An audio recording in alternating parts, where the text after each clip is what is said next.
Hi everyone, welcome back to my channel, or welcome if you're new. So today I was really in the mood to do some sort of girl talk type thing, something really outside of my comfort zone because I'm not the best at giving advice, but I thought I would try anyway. So I asked you guys on my Instagram if there's anything you guys are struggling with currently. Little disclaimer before we get started is that we're going to talk about things like body image and relationship stuff, and we might get into some deeper stuff, and so like if any of that might trigger you, then just click off now. I just filmed a room tour. It's really good and I worked really freaking hard on it, so you can check that out instead. So yeah, I asked you guys on my Instagram and you guys did not hold back. Some of you had concerns that were a little bit more serious than something that I can handle as a 17-year-old girl who is not a therapist, clearly. Definitely, if I didn't answer your question in this video, there's a possibility it's because it was a little too serious for me to handle. I definitely recommend getting professional help if your life is impaired by what you're struggling with and you are unhappy. Asking for help is not a sign of weakness, it is a sign of strength. So now let's get started into the girl talk. And by girl talk, I mean literally anyone can join into this talk. There's just not a better word for vulnerable chat about things that people don't normally talk about.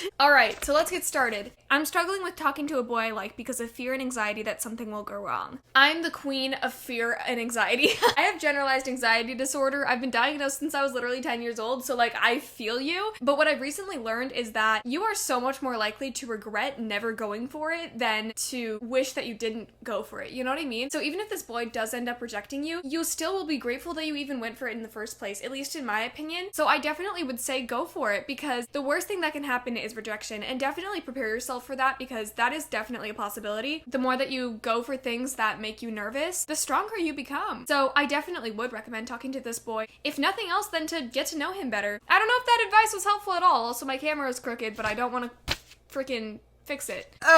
Okay. I wish I was thinner because I see pretty thin girls on TikTok and it makes me feel fat. First of all, TikTok is an incredibly toxic place. It's basically second Tumblr. The thinspo and the fucking body checking is like so bad, and like there are so many like incredibly thin girls on that app. You don't have to do this, but I honestly would recommend deleting it, because on Instagram similar stuff can happen, but at least you can decide what kind of stuff you see because of who you follow, and you can choose not to go on the explore page if you're having a bad body image day. I mean, I would definitely recommend deleting TikTok, but not everyone can do that because there are probably some things you enjoy about the app, and I totally understand that. But I definitely recommend following more people that are body positive or have similar body types to you, or both, because then you will feel less lonely and less fat, which fat is not a feeling, and also fat is not a bad thing, but I know what you mean by saying you feel fat, which means you basically just feel really self-conscious of your body, and that's a terrible feeling to have. When I see girls that are that thin, it helps me to remind myself, like, I am more than my body. The most boring thing about me is my size. Like, there are so many other interesting things about me other than my size. But also just it helps to know that, like, everyone is struggling with it, quite honestly. Like, people struggle with it more than others, sometimes, of course, but even those girls that you see on TikTok, they're probably super insecure about their bodies. Like, everyone is. I feel like the main reason why people struggle with body image is because they think that if they were thinner they would be happier, and that's just so far from the truth. Like, I can tell you right now, like, even when I was at my lowest weight, I mean, honestly, I was the saddest I ever was, so maybe that'll help you a little bit, but probably not. Once again, I'm just not very good at giving advice. I'm struggling with my gender identity. Okay, that's a little bit vague, so I'm just gonna talk about my own personal experience. I definitely think that everyone struggles with questioning their gender and stuff, and I think that's totally normal, and it's kind of just a part of getting to know who you are as a person. There is nothing wrong with questioning your gender or struggling with figuring out your gender identity. You do not have to figure it all out right away. If it takes you years and years and years to figure out what your gender identity is, that's totally fine. If you never end up figuring it out and you kind of just decide to go with no labels, that is totally fine too. And also, maybe part of the reason why you're struggling with your gender identity is because you think that you might be trans, but you are not fully ready to accept that or something. I'm a cis girl. I have definitely questioned my gender plenty of times because I think that's a pretty normal thing to do, but I am a cis girl, and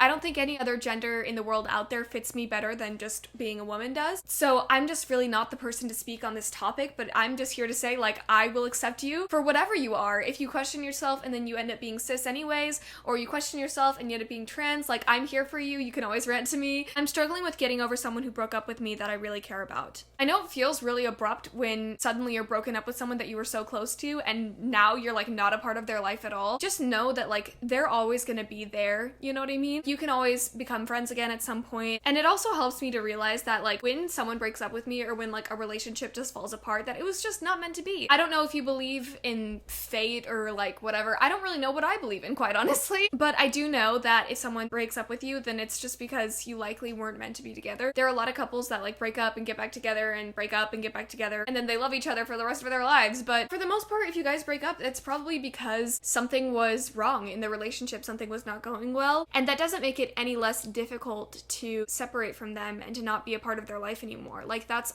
always going to be hard, but you will find someone, whoever you are, you will find someone that will become a permanent person in your life. I definitely recommend taking care of yourself first at this time. I'm talking to this person directly right now. Do a lot of self-care and a lot of self-reflection. It's really easy to just like kind of neglect your well-being when you're really struggling with your mental health because of a breakup or whatever it is. Do something nice for yourself every day, because something that has really stuck with me forever is that like it's only guaranteed that you're gonna have yourself for the rest of your life, so you might as well become friends with yourself and get to know yourself as well as you possibly can. Yeah, I'm really not good at giving advice. I'm struggling with self-confidence. Ooh, this one's tough. Especially because this is something that I still am really struggling with. Yeah, self-confidence is a tricky one, especially because it can kind of be like a safety blanket to not be confident, you know? It's more vulnerable and scary to be openly a confident person. To be honest, my personal advice is not going to sound helpful at all, but maybe give it a try. Fake it till you make it is actually one of my favorite things in the world. So you know how everyone makes like super self-deprecating jokes? Even me. I look so gross today, I look so greasy, or whatever it is, like, I don't know. What if you turn those jokes into just you dramatically complimenting yourself to the point where it's ridiculous? It does help change your mindset, seriously. Like, I saw this post, I don't know where I saw it, but it was like, if you fell down, you would say, I am the epitome of grace and beauty, instead of calling yourself an idiot. Or just practicing looking at myself in the mirror and being like,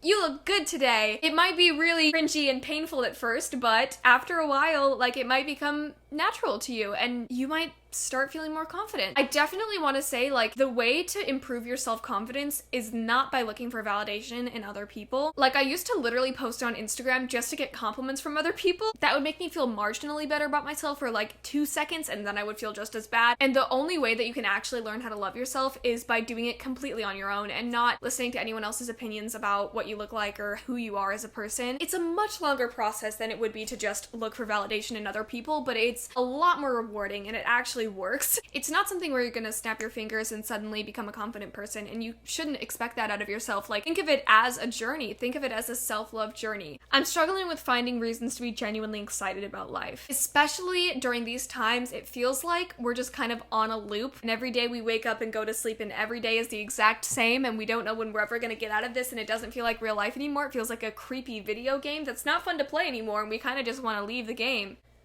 So this one's definitely tricky, but if you have little things to look forward to, that'll help you be more excited about life. Maybe at the end of the week, you get yourself some french fries, I don't know. But I definitely think dedicating more time to just taking care of yourself and getting to know yourself and self-reflection is like a really good way to find what makes you excited about life. Also, the person that asked this question, I'm kind of intimidated by her because I think she's really cool, so I'm like giving worse advice than I would otherwise, which is not really saying much, but I would definitely just do some research into your own head. What makes you excited about things? What is something that you would like to look forward to? I'm getting worse and worse as the video progresses, if that is even possible. I'm struggling with coming to terms with my sexuality. This is a really difficult one, especially because I'm assuming you're not struggling with coming to terms with being straight, because the world is a very straight place. Even still, even today, like, it's really hard to be gay or bi or whatever you are. And I think the hardest thing about coming to terms with sexuality is just recognizing that you're going to be living in a world where you are more likely to get hate crimed and you're more likely to be discriminated against for something that you can't control. It's so much easier to just like pretend to be straight as much as you can, but also that will make you miserable. Like, when I was pretending to be straight, it was really sad. I felt really guilty for all the times that I liked girls. I felt really guilty every time I like saw a girl and thought she was hot. Like, I was like, stop it, be Christian. So the best way you can take care of yourself is to come to terms with your sexuality. And once again, it's not gonna happen overnight. Motivation motivation. Like, I don't want to do any of the things that I used to enjoy. First of all, I definitely would recommend seeing a therapist if you can, or like going to a doctor if you can, because this can definitely be a sign of something more serious if it's actually interfering with your life. But that is definitely a symptom of depression, and that is something serious that you should see your doctor about if you do think you might be struggling with that. Loss of motivation is really common, especially these times, because what is even the point of doing school? What is even the point of doing my passions? Because we're all just gonna die. Also, maybe the reason why you're feeling less motivated than normal is because you've been too hard on yourself and you've been expecting yourself to do too many things. I don't know you personally, but that totally could be the reason why you're struggling with motivation. And in that case, give yourself a damn break. Take a rest, maybe take a couple days off of school and just like relax. Don't be too hard on yourself when it comes to losing motivation, because just know that like a lot of people are struggling with it these days, and that doesn't make it any less sucky, but it just means that you are not alone whatsoever. So my challenge for you is, if you ever have a time where you do feel motivated and you do feel like getting stuff done, ask yourself, why is it that you feel this way? Was the weather nice today?